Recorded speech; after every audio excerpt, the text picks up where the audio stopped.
అల్లూరి సీతారామరాజు నాటక కళా పరిషత్ ఆధ్వర్యంలో కాకినాడలో జరుగుతున్న ఉమ్మడి తెలుగు రాష్ట్రాల ఆహ్వాన నాటిక పోటీల్లో భాగంగా ప్రదర్శిస్తున్న నాటికలు ప్రజలను సామాజిక రుగ్మతల పరిష్కారం వైపు ఆలోచింపచేస్తున్నాయి. అల్లూరి సీతారామరాజు నాటక కళా పరిషత్ ఆధ్వర్యంలో కాకినాడ సూర్యకళా మందిరంలో 24వ ఉభయ తెలుగు రాష్ట్రాల ఆహ్వాన నాటికల పోటీలు ఘనంగా జరుగుతున్నాయి.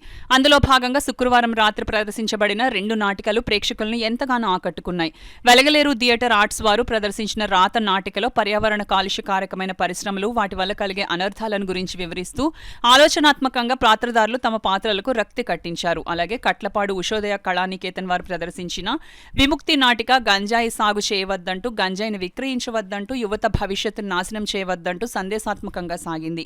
ఈ 2 నాటికలను ప్రదర్శించిన కళాకారులను అల్లూరి సీతారామరాజు నాటక కళా పరిషత్ వారు సత్కరించి గౌరవ పారితోషికాలను ప్రదానం చేశారు. అల్లూరి సీతారామరాజు నాటక కళా పరిషత్ గౌరవ అధ్యక్షులు కర్రి భామిరెడ్డి, అధ్యక్షులు కర్రి అచ్యుతరామారెడ్డి, ప్రధాన కార్యదర్శి పంపన దయానందబాబు, పరిషత్ సభ్యులు, వారి కుటుంబ సభ్యులు, స్పాన్సర్స్ చేతుల మీదుగా ఈ కార్యక్రమం నిర్వహించారు. అలాగే నాటికలను వీక్షించడానికి విచ్చేసిన ప్రేక్షకులకు లక్కీ డిప్ నిర్వహించి విజేతకు 2500 రూపాయల విలువైన రైస్ కుక్కర్ను నిర్వాహకులు అందజేశారు. అనంతరం అల్లూరి సీతారామరాజు నాటక కళా పరిషత్ ప్రధాన కార్యదర్శి పంపన దయానందబాబు మాట్లాడుతూ కార్యక్రమ వివరాలను వెల్లడించారు. శని ఆదివారాల్లో జరిగే నాటికలను కూడా తిలకించడానికి ప్రజలు అధిక సంఖ్యలో విచ్చేయవలసిందిగా కోరారు. ఈ కార్యక్రమంలో కళా పరిషత్ ఉపాధ్యక్షులు ఎస్వీఎస్ఎన్ మూర్తి, ఎస్వీఆర్ బాపిరాజు, పోటీల న్యాయ నిర్ణేతలు, కళాకారులు, కళాభిమానులు, నగర ప్రముఖులు పాల్గొన్నారు.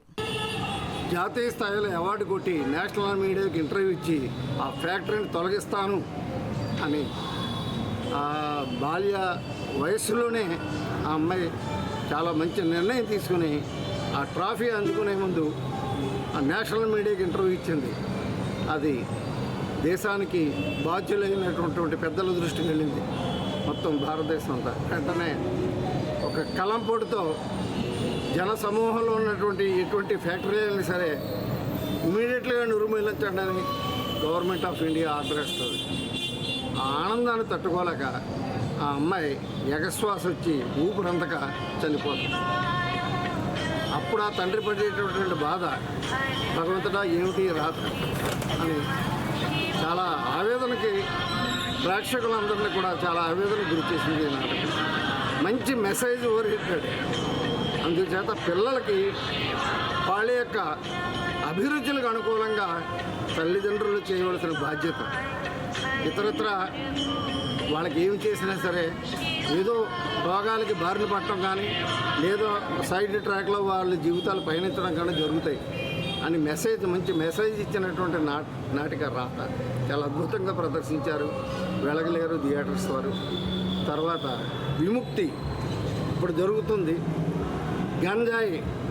గంజాయి వల్ల యువతులు యువకులు ఏ విధంగా బానిస అవుతున్నారు, ఏ విధంగా ప్రాణాలు పోతున్నాయి అనే ఒక కాన్సెప్ట్తో విముక్తి నాటిక. ఒక పేద రైతు భార్య, ఒకే ఒక్క కొడుకు, చాలా గారాభంగా పెంచుతారు. వాళ్ళకి వచ్చినటువంటి సంపాదన అంతా కుర్రోడు విద్యాబుద్ధులకు చెప్తారు. అటువంటి పరిస్థితుల్లో వాడు చెడు స్నేహాలు పెట్టుకుని గంజాయికి అలవాటు చేస్తారు. ఆ గంజాయి మత్తులో ఉండి తల్లిదండ్రులను కూడా ఎదిరించి వాడు చేయి చేసుకునే పరిస్థితి కూడా వచ్చింది. అటువంటి పరిస్థితుల్లో వాడే విపరీతమైనటువంటి మత్తులో ఉండిపోయి ప్రాణం వదిలేస్తాడు ఆ కొడుకు. ఆ తల్లిదండ్రులు పడేటటువంటి బాధ తర్వాత తెలుస్తుంది. దీనికి అంతగా మూల కారణం ఎవరు అని ఈనాటి మన రాజ్యాన్ని పరిపాలిస్తున్నటువంటి శాసనకర్తలే దీనికి మూలం. మంచి వ్యాపారం చేస్తున్నారు, దీన్ని యువతను పాడు చేస్తున్నారు అని తెలుస్తుంది. చేయి దాటిపోయిన తర్వాత ఆ తల్లిదండ్రులు చేసేది ఏమీ లేదు. ఇది కూడా యువతకి మంచి ఒక మెసేజ్ ఇచ్చేటటువంటి నాటిక.